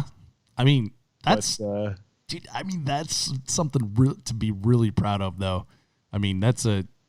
Do you ever sit around and think about God damn, I'm the 8th best semi-automatic open rifle shooter in the world. I just get immediate. I feel like imposter syndrome or whatever. Yeah. I'm it's weird. I don't really. But it's written down. I looked it up on practice score. At how well I did. I'm still kind of in disbelief at how well that match went, especially being first time shooting IPSC rifle. Yeah, that's crazy. Well, so do you think you're going to shoot it in 3 years then? Yes. Yeah. Oh hell yeah! Cool. I'm there, man. I don't think I'll do the shotgun world shoot unless USPSA is gonna like pay for the team and stuff, and I don't think they're going to be able to do that. I can't really afford doing it that much, but I mean, I heard it could be in Mongolia next time, or it could be Sweden again, but I don't care. I'll go to Mongolia. Like, well, whatever, let's do this. Dude, I want to go to Mongolia. Dude, we were just talking about freaking Genghis Khan on the way over here. Oh yeah, we were. Whoa. Yeah, and those, I'm telling you, man, those Indians here, they got ties to Genghis Khan. There's no way they're that good. Yeah, they for make me trash as a shooter when I heard they could shoot running like on a horse full sprint around the neck of the horse and like nail people. Come on. I know. So for anyone who doesn't, who's kind of like, well, what the hell are these guys talking about? So Joe Rogan podcast, obviously, because everything has a reference to the Joe Rogan podcast, but he had on the author of was it the something of the Summer Moon? Empire. Yeah, there you go. Empire of the Summer Moon. He had on the author of that, and he was talking about the Comanche. So Kyle and I had a good conversation about the Comanche before we got going here. But yeah, absolutely impressive people. And Kyle's hypothesis is that they've got some Genghis Khan DNA. Yes, or they somehow met with some Genghis Khan folk and taught them how to shoot bow and arrows like a monster. Yeah, because it sounds pretty damn impressive. But and then when you think about it, like with all the modern technology that we have with rifles, it's like I don't know if I could do that, hanging from a pickup truck. Yeah, sure like to try though. I feel like I'm terrible. Yeah. Yeah. Yep, sure like to try though. But yeah, yeah, I sure do. But yeah, anyway, so like that whole experience and going to Europe and shooting IPSC and meeting these guys that are just like us from all over the world that love AR-15s and love shooting rifles, and it changed my life, and it was probably one of the best experiences of my life, and yeah, I wouldn't trade it for anything. It was a great time. That's way cool, man. So, how was just traveling to Sweden? Like, if you take out shooting and stuff like that, So I guess like I don't know, man. Growing up, like the farthest we went, so I told you I grew up in Denver. So the farthest we went was like Kansas, Nebraska, and Wyoming. That was like a trip for my family. And my first time on an airplane was 25 years old. So really? Yeah, so that's how like little I got out. So the thought of like going around the world to shoot a match seems just like absolutely insane to me. But when I think about it, I think part of like the difficult thing about shooting the Rockcastle Pro-Am the first time you go is navigating Rockcastle and like knowing that you got to get on the highway to go to these stages over here, And so like not knowing the lay of the land. And then when I think about some of the other matches I've shot, like now Generation 3 gun this year was awesome because I'd been to Chad's range, Chad Francis's range several times to shoot the shotgun match. So I knew the lay of the land and everything, and everyone else was like, well, I don't know what to expect. It's like, oh, now I got a leg up on you. But now you're traveling to like a new country, right? And so everything's in a different language. Like you got to order your food all weird. Like how do you even eat? Like where do you get into your hotel? And then you got to shoot a match. It seems like there's a lot going on that you have to deal with that are externalities to just thinking about shooting. There absolutely is. And I've obviously never felt so out of place in my life, but I think it's kind of the, like, how do you eat an elephant thing? You just kind of do one thing at a time. Mm-hmm. And so to throw another wrench in there, I had my rental car, got my rental car, figured out how to, get on the right bus that took me to the rental car thing, me and my girlfriend, and get in that car, and it's a stick shift. So now I got to figure out how to drive this particular stick shift because, just because you know how to drive stick doesn't mean you know how to drive all the sticks. Yeah. Like sometimes they put reverse in a weird place. Totally, yeah. Reverse is in a weird place, and like the way that you run the clutch. And the first roundabout that I got in, I stalled in the middle of the roundabout. I'm like, oh my God. God. I'm like so stressed. Finally get on a country road, and I'm like, okay, I can finally start going a little fast. Start going fast. There's a traffic camera that takes a picture of you when you're going too fast. I'm like, oh God, slamming on the brakes. Like everything's, you know. Dude, you're like Chevy Chase in like European Vacation here. Exactly. Yeah. My girlfriend's like rubbing my back. She's like, it's okay. Like, we're gonna figure it out. So the first place I stop is at a fast food place, and there's literally off the exit there's a McDonald's and there's a Max. And I'm like, you know what? We're not going to McDonald's. We're not going to be that much of freaking rednecks. We're going to the Max, whatever the hell that. I can tell it's a fast food place. I go in and I'm like, I don't even know where to order the food. Like, there's no cut and dry. Here's the thing where you order. I didn't even know where to go inside of that place. Didn't know where to get the water from. Couldn't figure out. There's like 8 different kinds of trash in Europe or something. You gotta like sort out your trash. Like, you feel like a 4-year-old trying to navigate the world. Yeah, exactly. And you know, it was after that first fast food of being I live in California, so there's a ton of foreigners here. I'm so used to being the American and a bunch of people that don't speak English and are from not here, as we say, being around. And it was this weird experience of like, oh, I'm the foreigner for the first time. This is weird. I get it now. Yeah, I see. This is a different thing. But no, from there we figured it out. We figured out how to get there. I mean, everybody spoke English, which was a great thing for the most part. All the young people did. The range was IPSC is English speaking. Like, that's kind of the standard. So all the ROs, all the people we had to deal with spoke English, and super professional. Like, it was easy to find everything. You know how it is at some 3-gun matches, like, you get there, you're like, okay, we're here's stage 1 and 2. Where is the stage 3? Yeah, and then you got like a dude yelling at you in Kentucky, and you're like, it sounded kind of like English. I don't know why you're yelling at me, but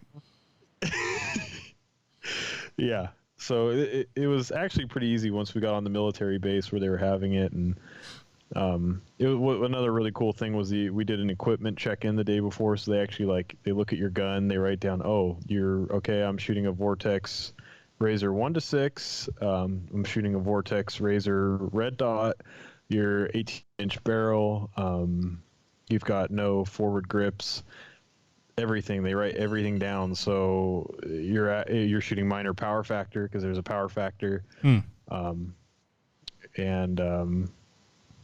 they actually check you almost every stage. They'll check your gear and make sure that your gun is. So there's really there's no getting around any of it. There's no cheating. And everything was very organized. The tech inspection is like obviously to make sure that you're fitting the division, but then to make sure that you're using the same gun each time. Yep. Make sure you're using the same gun.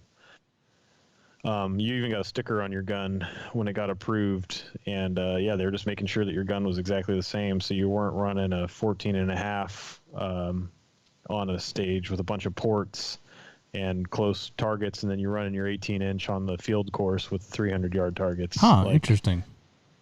Yeah, so it's one gun, and that gun needs to be the same gun all the way through the whole match, just like a USPSA would be.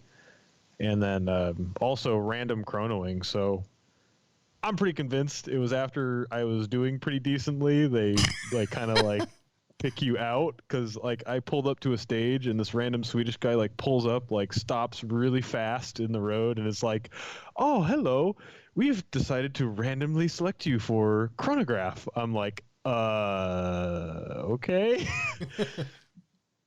And yeah, so I even got chronoed, and I was actually shooting hand loads that my buddy made for me, which were 155 power factor, 150 being minor. So I was sweating. Please, God, Jed, tell me that these loads are what they're supposed to be, and it was fine. Dude, you bought ammo from a guy named Jed and flew around the world to shoot it. I did. Wow. Yes. Jed is my most trustworthy buddy that loads ammo around. He's my training buddy. Oh, okay. You'll never see him. He doesn't have an Instagram or any of that stuff, but he's an all-in shooter. Jed sounds like the dude that would sell you like reloads at the gun show, and then you bring him a sack of blown up Glock the next weekend, and he's like, "Don't tell you, man, those weren't my loads." Oh shit!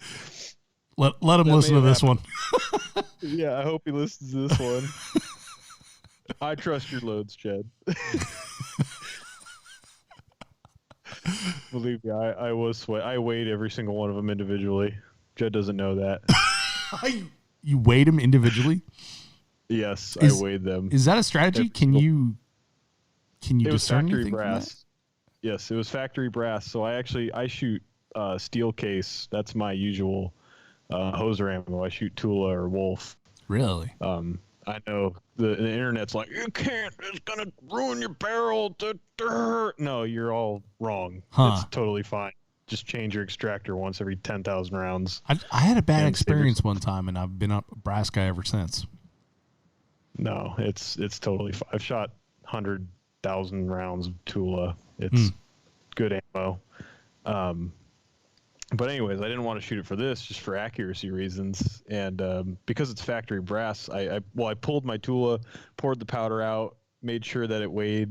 You could tell the difference in weight with or without powder. And I weighed every single cartridge to make sure that there wasn't like a squib going on there. But anyways, yeah, I was paranoid. Oh my God, that's amazing. I love it. I was not about to go to Sweden and squib and blow my AR up in the World Shoot. Yeah, I mean, that's way better than just going and buying a bunch of Hornady. Well, no, it's because I wanted to scrape power factors to some extent. Because man, a hot ammo. The match ammo was this like Gecko 5.56 stuff that was super hot, and I'm like splits. I know splits get chicks or whatever, like the ongoing joke. But splits kind of do matter when splits are like on a 90-yard IPSC target. Like you can save a considerable amount of time by having a gun that shoots flat. Yeah, I could see that for that particular target that you're talking about. Yep, I could see that. Interesting. Yeah, which was a lot. So then, like, all right, goddamn, another rabbit trail here. So what's like the velocity on that then? Like, are you dealing with like super long drops at like 300, 400, 500 yards? No, not at all. It's actually it's not as fast as you might think. Only maybe like 150 feet per second slower than some of the factory stuff, but you can feel it. I mean, I don't think your average dude shooting a gun would tell the difference, but I could tell the difference. Like 150 power factor is actually still pretty. I mean, you're still shooting an AR. You're not shooting powder puff loads. Like right. You're going to feel it. Except for the Finnish guys. Whatever the Finnish dudes, whatever they do to their guns, they are tuned incredibly well. Like, I couldn't believe that they were making power factor. You watch their muzzle, and the guns don't move, but they've just got the comp and the powder and everything figured out like a good open gun. Yeah. Like they say, it's a system, you know? Like the comp, the gas block, and the bulk carrier group, and recoil springs, SCS, if that's your thing. I don't know, but yeah, it's a whole system. It all works together. And I always thought I was good at it, and I'm still working on it, but they have some next level stuff that they know, but I think that they've been at it all they do is shoot rifle. So imagine if 3-gunners only shot AR. We already get crazy enough with our rifles. Yeah. Well, they shoot, they're like really competent shotgun shooters too. Yeah. Like Timu. He's also a world champion in shotgun. Yeah. Kim Lepinen. He's been on the show. Yep. Yeah. Freaking. So they like their guns, man. They do. They're impressive shooters. So you're gonna make it go at the World Shoot in 3 years. Very good experience. Would do again. Absolutely. Yep. If anybody out there has an opportunity or wants to put in a crazy amount of work and do all this crazy stuff, I'd highly recommend it. You'll probably, whether it be pistol, shotgun, rifle, whatever world shoot it may be, I think you'll really get a lot out of it. It's rad. Even if it's not a world shoot, like IPSC Euro Extreme, in Czech, like any of that stuff, I think it's awesome to go over there. Yeah. And I think it'll make you a better shooter. Like, I mean, look at Ben Steger. He's constantly overseas, constantly in Russia, training with IPSC shooters. And there's a reason why he's just crushing everybody in production in the biggest division, or one of the biggest divisions in USPSA. Yeah, and I saw a bunch of videos from Max when he was over at, was it the Euro Extreme where he was shooting PCC? Yeah. Yep, Max and Zach. Zach Smith. Buddy. Yeah.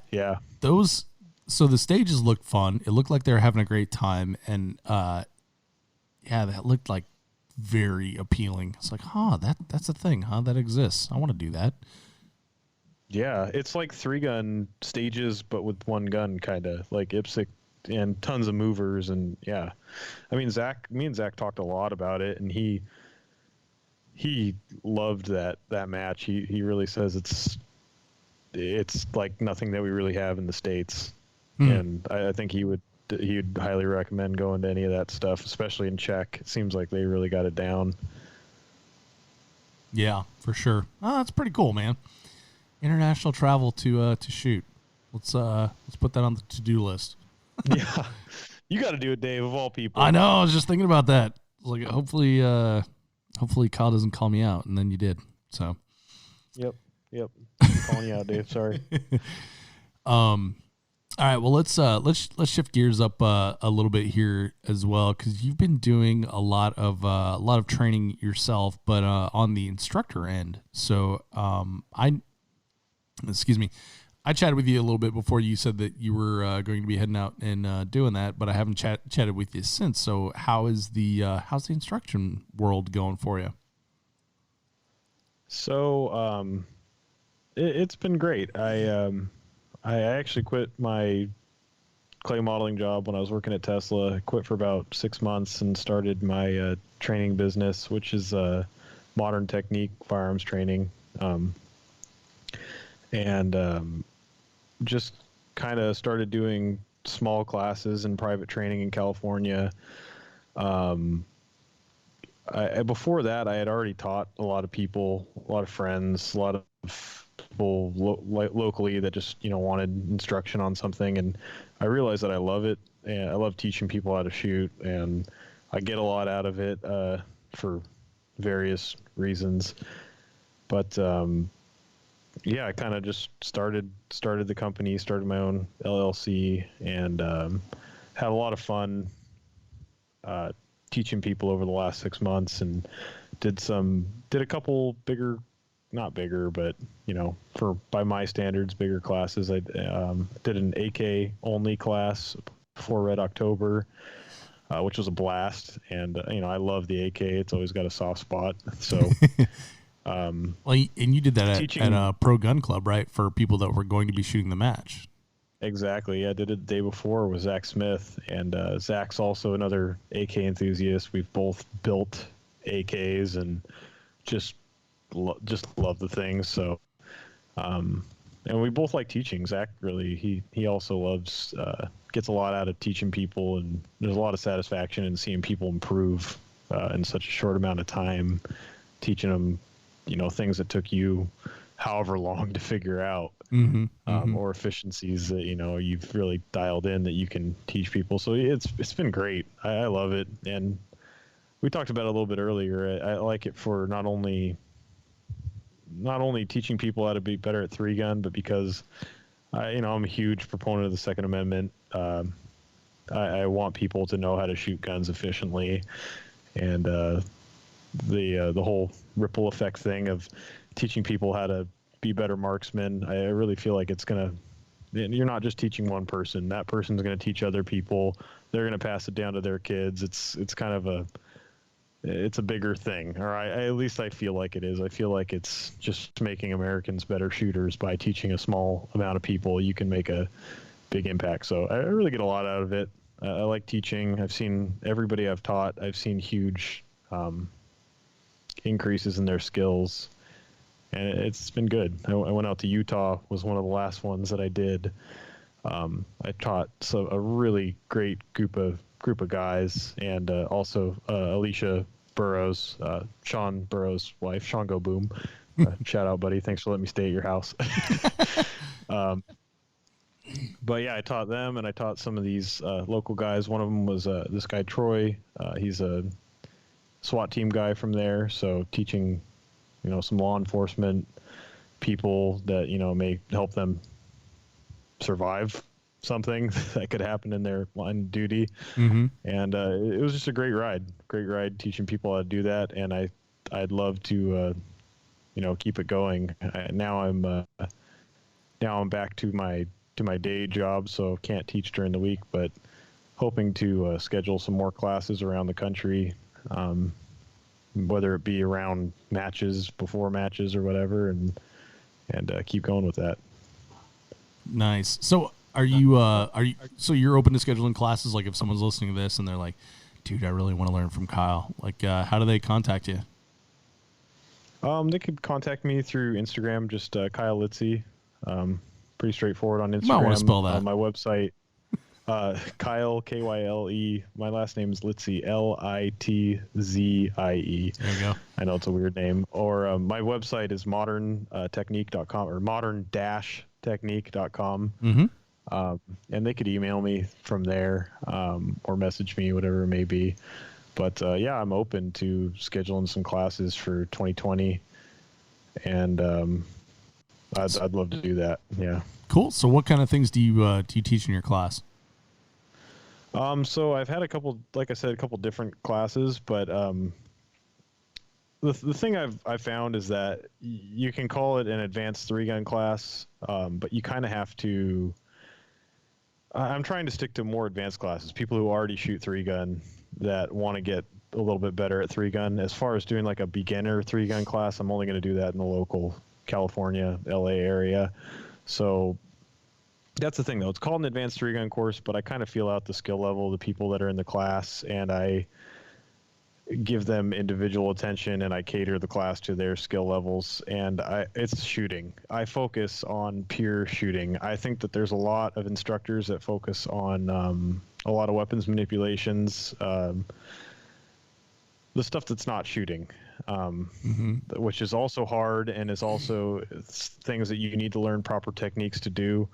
But my classes are focused purely around shooting fast and accurate, super high round count. Generally, I've kind of screwed up and told people haven't given them quite the right round count before. We ended up shooting a lot more than I anticipated. But yeah, it's focused around shooting drills. In most of the classes that I've gone to, it's been the other way, where like they'll say, oh yeah, 500 rounds, and then I'm like trying to figure out how to ship 250 rounds home.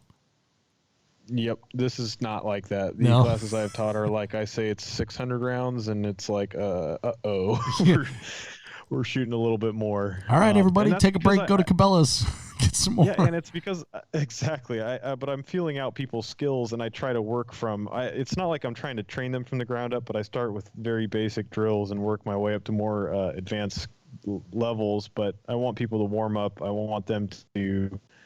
I generally like try to get them work on just fundamentals and find any little kinks that we need to get rid of before going into more advanced drills in their shooting. And then after doing a ton of static shooting drills, starts getting into more movement and dynamic shooting stages, stuff of that style. So yeah, it's really a shooting class. It's a lot of recoil management, a lot of target transitions, and just raw speed and accuracy.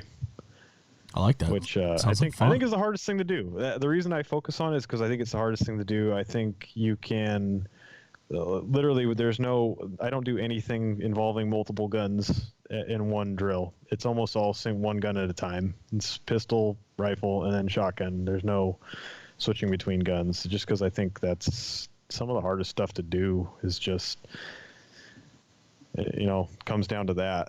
I think, and I'll tell people, if you want to get faster, at quad loading than quad load in your garage with dummy rounds. Like, get after it every day. I can't make you better at some things in one day, so I really like to work on the things that I feel like I can make people better at in a short amount of time that would be very hard for them to get better at. That's cool. I like it. If that makes sense. Hopefully that makes sense. No, it totally does, and it sounds like an appealing type of class. So, I was just thinking though, like the with the World Shoot coming up in 3 years, would you be open to doing like prep classes for people that think they might want to do that? Oh, I'd love to. That'd be kind of cool, wouldn't it? Like an all IPSC rifle class. Absolutely. I mean, this is when I did that. It was kind of before I'd really got into the training, and in a way, I was doing that. I was working with a couple local shooters, Santiago Labos and Sean Gao, and it was kind of like training together and kind of also teaching them a little bit and doing a lot of drills. So I would love to, getting closer to the next World Shoot, do like a bigger class with it, because I mean, given we're going to have at least 30 people from the US going, so yeah, it'd be great. I never really thought about it because it's so far off, but love to schedule something like that. Dude, write that down. You can have that one. Now that I will. Thanks, Dave. You're welcome. Yeah, we'll definitely have a better grasp. You know, I was basing all of my training off of Temu videos on YouTube. I think everyone was. I've heard that from several people. Yeah. What else are you going to do? Well, now I've got my own damn videos from World Shoot to be like, okay, this is what goes on. Yeah. All right. Sweet. I like it. Yeah. Okay. Well, when you put together your IPSC rifle class, come back on the show. We'll talk about it. We'll let people know when it's happening. That'd be awesome. Yeah. Well, I would love to come back on, man. Yeah. I mean, it sounds like fun. It sounds like a pretty cool class, especially the way you describe your experience at the Rifle World Shoot. Oh yeah. And I mean, I'm just saying, if I had to pick one gun from 3-gun to shoot, for sure, rifle. I love shooting AR-15s, AKs, whatever it may be. So doing classes that are all rifle would be fantastic. Just like training. I mean, I wasn't shooting Josh Fralick kind of ammo, but I was shooting a lot of ammo. Mm-hmm. Well, I can't remember if we talked about this when we were discussing the shotgun, but I got into 3-gun because I wanted to shoot my rifle, and I wanted to shoot it in some sort of competitive environment. And then the pistol and the shotgun came along with it, and somewhere along the way, the shotgun became like my fave. But I still freaking love shooting the rifle. You know. Pistol, not so much. Yeah, pistol not so much, really. You know, it might be because like I suck so much ass at the pistol. It's like it's a much more. Why is that? Why do I not like the pistol? It's probably because I'm deficient at the pistol. Like I feel like I want to be like grandmaster level at the pistol, and then to do that, I think I have to like set all the other guns down. And then that makes me hate the pistol, you know, like makes me angry at the pistol. Like, why would you make me choose between the three of you? Well, I love all of you. Why does it have to be just you, pistol? Exactly. Why are you so for such long? That's what it is, Kyle. The pistol is selfish. That's why I like the rifle and the shotgun better. Yep. Pistol is a ornery gun. I've got my shadow sitting right here. Yeah. Well, I gotta say, dude, and it does. I mean, the pistol takes more time than anything. I mean, for like IPSC rifle, you got to go way down the freaking rabbit hole of rifle. But like as far as 3-gun goes, you got to put more time in with handgun, and you got to think a lot about what you're doing to be proficient with a handgun. It's just you got one less point of contact on your body. You got a lot more fine motor skills happening with your hands when you're shooting a handgun. And I mean, I know we were going to talk about Tac Ops. I mean, iron sights is just, there's a lot going on with being proficient with iron sights. Like it's a whole nother ball game. Mm-hmm. Yeah. I mean, I transitioned from the Glock 34 to an STI DVC 3-gun this year. and I really, really enjoy it. And then IWI sent me a prototype pistol of the Masada, and asked me to create content around that. So of course it has a little hole in the back. So very first thing I did was put a dot on there. I put the I think it was the Viper. Yeah, no, it was the Venom. Was it Venom? Venom, nice. Yeah, Vortex Venom. Yeah, threw the Vortex Venom on there. That was the first thing I did when dot. Yeah, and so when I took that to the range with the dot on there, I was like, holy shit! Like, no wonder. Like, this is absolutely cheating. And that's a defensive gun. It's not even like a race gun, but just putting a dot on there is like, oh my God, this is cheating. And then you go back to iron sights and you're like, oh yeah, no wonder this pistol is so tough. Yep. There's a lot of mystery. And I should say, like, one of the things I teach a lot in the classes is shooting target focus. Like, to be able to trust yourself shooting target focus with iron sights and just have a blurry mess of a sight picture is a whole skill in itself. And I think for 3-gun, you can get away with just about everything, almost everything, shooting completely target focus. Yeah, the only exception, because you always got to bring up an exception, is like those 4x10s when they put them really far away. It's the only thing you have to like sit down and bear down on the sight for those.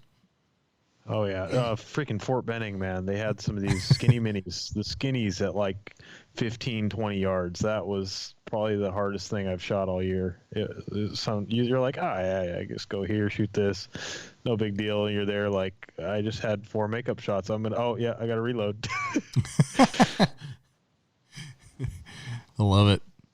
Well, okay, so we've been going for quite a while here, but I'd be sitting around wondering what the hell you meant by this when I'm putting this all together tomorrow. But you have Call of Duty written down here, or I guess I wrote it down because you mentioned it beforehand. You said that was one of your training strategies for 2020 was playing Call of Duty. Yeah, I know it sounds super ridiculous, but yeah, I'm kind of like a gamer. I guess I'm like a gamer all out when it comes to guns or gaming. I've always played video games, but I was more of like a PUBG guy, crawling through the bushes, like doing crazy tactical shit. But anyways, I quit playing video games during the on season because I'm dry firing so much. I spend so much time training, but in this off season, I want to work on raw speed. That's pretty much my goal. Similar, Frelick said a lot of similar stuff to how I'm feeling. Like I'm going to do a bigger training cycle of speed. And I feel like, and I know that playing these video games that are super twitchy, high speed, high reaction time games, they help with that, like a lot. And you'll hear guys like Hansik Kim, big USPSA guy. He's always on the Ben Steger and the a couple other podcasts. You'll hear him talk about it, playing Counter-Strike or playing video games. And I'm using it as a strategy in the off season to kind of improve my reaction time and just try to improve my processing speed in a way. So I'm literally trying to play Call of Duty Modern Warfare like at least 30 minutes a night. And I'm going to see how that goes. Putting the guns down for a while, playing video games, which sounds super counterproductive. It really does, dude. It really does. But as you're describing it there, I think I'm getting it. So you're talking about like visual and brain reaction time training, right? You're not necessarily talking about, physical reaction time. You're talking about like the time it takes your brain to make a decision on whether to shoot or not shoot. So when like, and forgive me, I haven't played Call of Duty Modern Warfare, but I'm assuming there's bad guys. So when, bad guy pops around the corner and you shoot, like that's like a target transition kind of thing, right? Yeah. ID and like there's the A zone, squeeze kind of thing. Having the gun up, coming around corners and seeing I'm playing online against other people. So seeing the guy as quickly as he's, as I see him, as I'm edging around the corner and getting the sight onto him and shooting as quickly as possible, and then assessing for the next guy or whatever's going on, and just running around fast and getting just everything, just doing everything fast. And Call of Duty is that kind of a game. It's right, it's just a pure. I said I would never buy another Call of Duty. It's just I asked my buddy, I'm like, it's a dumb people game. It's just it's just pure dopamine. Like, yeah, 1,000,000 points, blah blah blah, running around, no strategy. But it's a reaction speed oriented kind of game. So I'm just trying to play it and get faster at seeing stuff. At its core, I'm just trying to get quicker at seeing things. Yeah. Because I feel like the physical movement isn't what's holding me back at all. It's not what's holding me back from going faster. It's not the fact, because I'm still going to the gym. I'm working out. I'm training every day. I'm working on cardio, all that stuff. But what kind of physical training do you do when you go to the gym? I orient my training for shooting. So I'm trying to build fast twitch muscle fibers. So I'll try to do stuff that's heavy, and I'll try to do stuff fast. And I try to do a lot of squats, deadlifts are the most important thing to me. Box jumps I started doing recently. And then, the normal bench press. I'll focus on core one day, and I'll use like pulley machines to simulate kind of like transitioning targets left to right, like a wide transition. I'll do, I don't know what you would call it. It's kind of like a wood chop, but yeah, not it's like a wood core chop. core work though, right? Like you're twisting your core and holding the cable. Exactly. Yeah. Twisting the core, holding the cable side to side, so stuff like that. But I try to focus on like the dynamic lifts, like deadlifts and squats. Those are where I'm really always pushing to get better. And this year, cardio is huge. Like that's one of my biggest focuses, because I realized after Hard as Hell last year and some other matches, even the Vortex 3-gun that I won, I just realized that at the end of a stage, I'm shooting, 70%. So it's like, why am I training my ass off and dry firing and live firing all this ammo to get 1% better? And I'm at 100% the first 30 seconds of the stage, but by the 2 minutes into the stage, I'm operating at 70%. What a stupid thing to do when it's like the dumbest, easiest thing to get better at. Just get better cardio. Like, don't be winded. And there's no ammo involved. It's cheap. No, cheap. Yeah. And it makes you live longer, and it makes you jump higher, and it makes you, a better person, and it makes you happier. And there's like so many upsides to it. Yes. Yes, absolutely. And yeah, it just makes you feel better. That being said, I feel pretty damn good after leg day, man. That's when I make my life decisions. Yeah. It's funny. Like one of my buddies one time, he's like, never make big decisions after or during a hangover. And yeah, I think you're right. Like after like squat or deadlift day, like that's where you make your best decisions. Yeah, that's where I feel like I think the clearest, and yeah, I just feel good. And yeah, same with cardio. Obviously, you just everything's better. And it's interesting hearing about how you used to do Spartan races and stuff like that, because still, like, I feel like cardio is really hard for me to get better at. And hearing that you used to do those things, and I'll look them up. I'm like, how many miles? Yeah, dude, what? Like, we would do 13 mile. Well, they. That's part of the allure of the Spartan is you never know really how long it is. They're like, it's about 3 miles. It's about 6 miles. It's about 9 miles, or it's about, I just said 4 there, or it's about 13 miles, but there's 3. There's like the sprint, the super, and the beast, right? So I guess the super is like about 9, and then the sprint's like 3 to 5. But they say about, right? So that's part of the mindfuck is like, well, I thought this was gonna be 13 miles, but it ends up being 14. So like, can you grind it out that last half mile when your body tells you we should be done racing, So yeah, we would do 13-mile races with like 30 obstacles in there. And like the one I did at Breckenridge topped out at like 11,400 feet. What? Yeah, Dude, I can't even like function at that elevation. Well, when I say it was at Breckenridge, it was at the ski area, Breckenridge, like it. And one of that particular race, there was a portion where we were climbing straight up on snow, and it was in the summer, but there was an area where there was still snow, and they're like, okay, cool, this is where we go straight up, and then you're like bear crawling in the snow, like your fingertips are getting cold, your toes are cold, your shoes are wet, and you're crawling under barbed wire, going almost straight up in snow. And then it's like, well, the next thing is like, oh, okay, well, here's a good 2 mile run, and then there's a sandbag carry, and yeah, there's all kinds of stuff involved in those. They're fun. I'm getting tired just listening to you talking about that, Dave. Me too, actually. Mad respect, dude, that you could even do that. It's insane.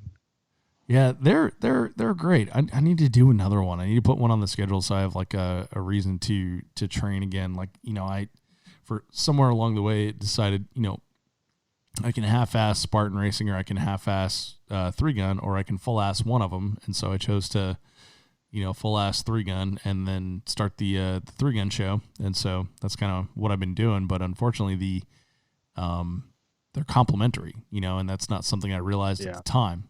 But they definitely are. Yeah, absolutely. And that's it's interesting that you say that. Like you think you need to go 100% into one thing all the time, and that's like the only way. But there's actually something to be said about doing different things that complement each other. Yeah, and this is another thing that we were talking about with reading, because we were both talking like, oh, I got to read that, Empire of the Summer Moon. I know people that only read, and I know people that only listen to audiobooks, and I found that for me, like a mixture of both seems to be like kind of the right way to do it. And for years, it's so stupid when you think of like how long you spend wasting time trying to do something. For years, I've been thinking like, oh, well, maybe I'm an auditory learner because I listen to so many podcasts, and so I'll listen to all these books. And then I find out like, well, maybe I can do both. And so I try to read a book, and it's like, okay, well, I took the information in that one much better reading, and then this one for listening. And then you're like, well, wait a minute. Is there really that much of an appreciable difference, or is it just like both of them work fine and just pick one and do it, Yeah. That's weird that you actually feel like you get more from doing one or the other. Like you actually feel like you can get more from reading a book than listening to it. I think I was convincing myself that I could, because it was focused activity. Like I would sit there and read, right? Like I can't go walk my dog and read a book, but I can go walk my dog and listen to a book. So it almost feels like you're cheating on the book because you're doing something else. Where when you're sitting down and reading, like you are only reading, maybe you're on like an elliptical and you can do something that way. You're not going to hurt yourself. But most of the time I'm like actually just sitting focused reading. So it feels like I'm more focused on it or doing more in that way. But over the last few months, I've been staring at a paper book that I'm like, oh, I need to get the audiobook for that one because, I need to be productive and walk around and do stuff while I'm listening to this book. And then finally I just sat down and read it. I'm like, I don't feel like that was much different. So I think it's just, I think it's a mental trick. I feel like I'm too stupid to even read books at this point. I've been a clay mauler for too long. Well, I thought the same thing, honestly, but I don't think it's a thing. I think I sat down and read a book, by the recommendation of James James Leffler at JP, and I thoroughly enjoyed it, and I bought it on paper for a reason, and then I realized like, maybe it's just me being lazy or me being like addicted to my phone or something like that. So I don't know. I don't think it's that bad. You could probably sit down and read a book. I don't think you're dumb. I don't think there's too much clay in your brain. I think it's just one of those things one of those stories that we end up telling ourselves. Yeah. It's probably mostly because I used to spend 3 plus hours a day on the 405 freeway, which is the worst freeway in the entire Oh world. my God. Commuting to work, so I didn't really have much time between work and dry firing but I had plenty of time during the day to listen to podcasts and books. Oh, for sure. So that became the norm. Yeah. I think I personally take information in better audio. Something about the reading, and I also am good at visual. Like I review, like a huge part of my game is reviewing mine and other people's, match footage, and I'm really good at analyzing footage. But with actual reading, it's something I just read page after page. I'm like, what the fuck did I just read? Yeah, I'd kind of do the mind wandering thing at sometimes, and I find like if I, it's for me it's like a muscle, right? So if you read frequently, then you absorb more. But when I take like long breaks off, like to get into that book, it took me forever. But then once I was into it, I was just like gobbling it up. But so okay, what you just mentioned there about like reviewing footage and stuff. When I have people sign up for the podcast to pick a time that works for them, one of the questions I asked is like, what's your unique ability? And you said that your unique ability is being able to look at my skills from different perspectives in my own mind. And I feel like that's might be like a good place to transition to talking about that. So that I thought was a really interesting statement, and I'd like to hear more about that, Kyle. What do you mean by that? So yeah, I know that sounds weird, kind of a strange ability to have, but I kind of I think it's something different that I do, and what I mean by that is I try to look at my shooting from as many different perspectives as possible, and by that I mean maybe I just won a match. I'm going to review that footage. Maybe I just lost. Maybe I just had a horrible day. Maybe I had a great day. Maybe I'm in I just got done with leg day and I'm in a really aggressive mindset, or maybe, I just had a long, boring day at work and I'm in a really passive mindset. Like whatever mindset I'm in, I try to look at the same footage, whatever it is, and review it or think about the last match that I shot and just attack my performance or other people's performances, like other top shooters that I like to, that I like to base my game off of. And what I find is that I see different things. I see different things in my own footage or other people's footage, depending on where my head is at on that day. And I try to really note all of that. Because if I just, let's say I'm a kind of negative about my shooting. Everybody knows that guy who's negative about their performance. I just fucking never get better. And same, I can't shoot a classifier, blah, blah, blah, blah, blah. And they just keep looking at their shooting the same way all the time from this negative place. Why am I not getting better? And they'll see the things that they need to get better at, but maybe they don't see the things that they're good at. And then you got the guys that are like overly confident about something and they focus on only the positive. Oh, I crushed that stage. Well, yeah, but you had 3 mics and a no shoot on this other stage. I think that person is, both of those people are inside of all of us. And I try to look at my shooting from both of those perspectives, or even something stupid as like, maybe I had a couple beers tonight and I'm going to now review my footage after I had a couple beers, and maybe I'll notice something different that I didn't notice before. And I just try to jot things down and compile, it looks like chicken scratch, but I try to compile different thoughts and make sense of them. And I do that by just looking at my shooting from different mental places. And I know it sounds kind of confusing probably, but hopefully that made some kind of a sense. It totally made sense. Like I know exactly what you're talking about now, and it's a very good point. Like when you look at a problem from a everything's fucked and it's never going to get better phase, from that place, when you're looking at a problem, like it's going to be hard to figure out a a solution. But when you're looking at a problem from like the, hey everybody, we're a great team and we can do anything together, you know, like, like then shit, it's going to be really easy to figure out a solution then.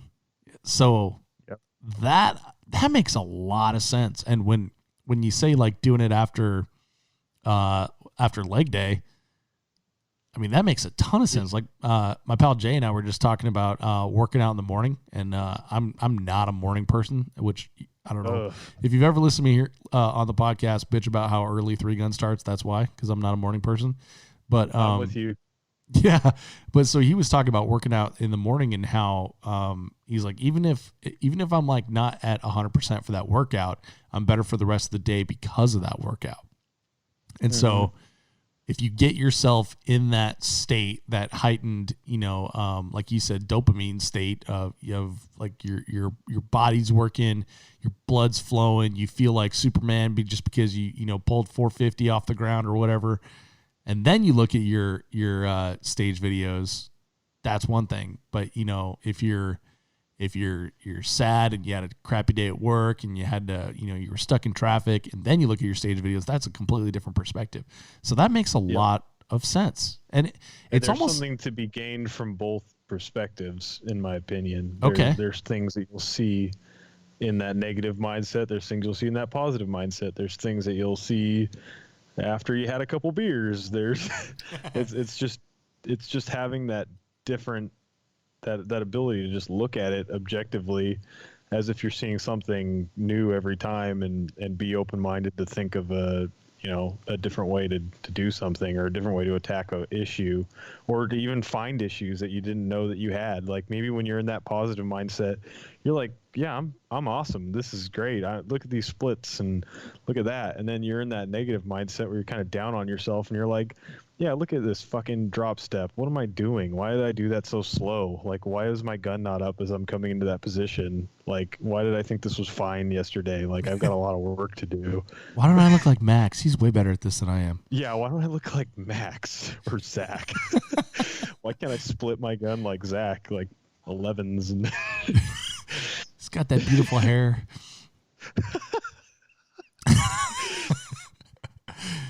Yeah, so I've never heard of that. I've never thought of that. But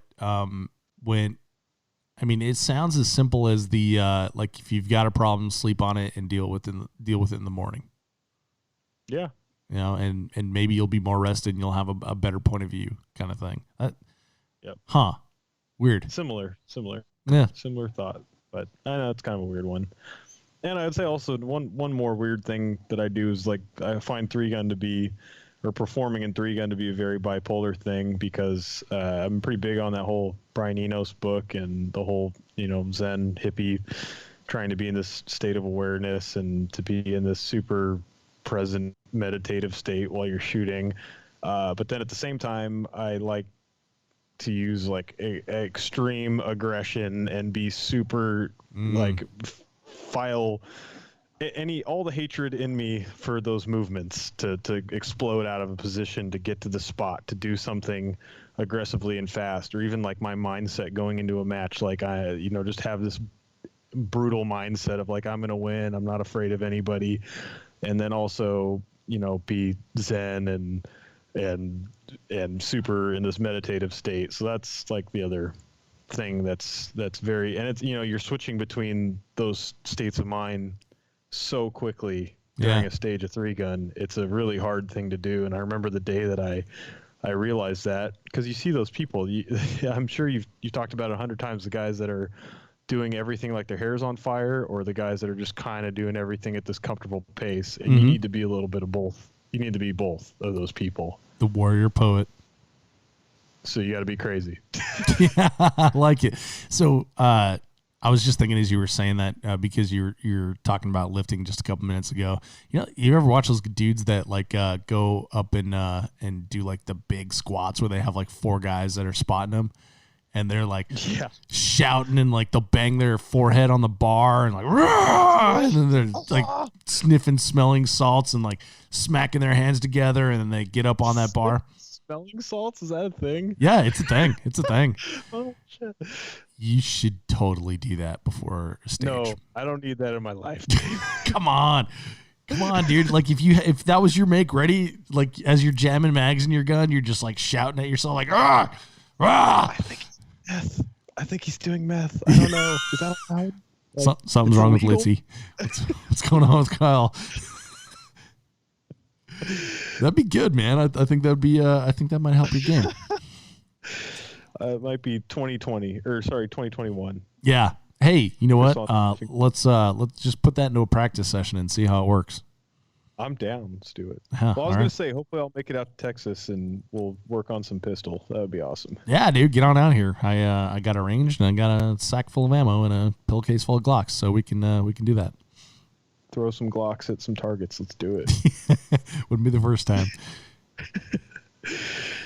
Well, that's great, man. Yeah, that's a great way of describing a stage, and that it really is like the deal, right? Like you have to be that zen, letting your subconscious mind guide you through the stage. But if you don't use your physical body, your physical being to navigate that stage, you're going to be going much slower than you could.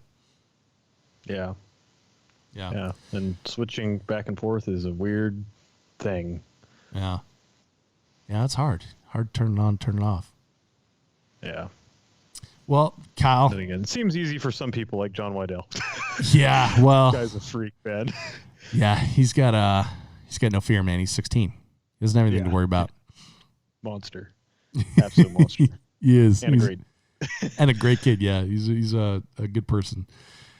Well, Kyle, it's been great chatting with you here, man. I really thank you for sharing the knowledge that you've gained the last few years of shooting. Congratulations on being the Three Gun Show's breakout Tac Ops shooter for 2019, and I wish you the best of luck in 2020, man. Oh, thank you very much, Dave. I really appreciate it. Thanks for having me on, and hopefully I wasn't just rambling the whole time. No, it's fantastic. Well, I'm going to give you one chance to ramble here, because this is the portion of the show where I give you an opportunity to give one final thought or one piece of advice to the audience that's listening. All right. Well, I'd say one more thing. I'd say to people that are shooting local matches and you're having fun shooting 3-gun, go shoot a major match. Like, get out of your local club, sign up for a major match. There's probably somebody at your local club that does it. You'll have a great time.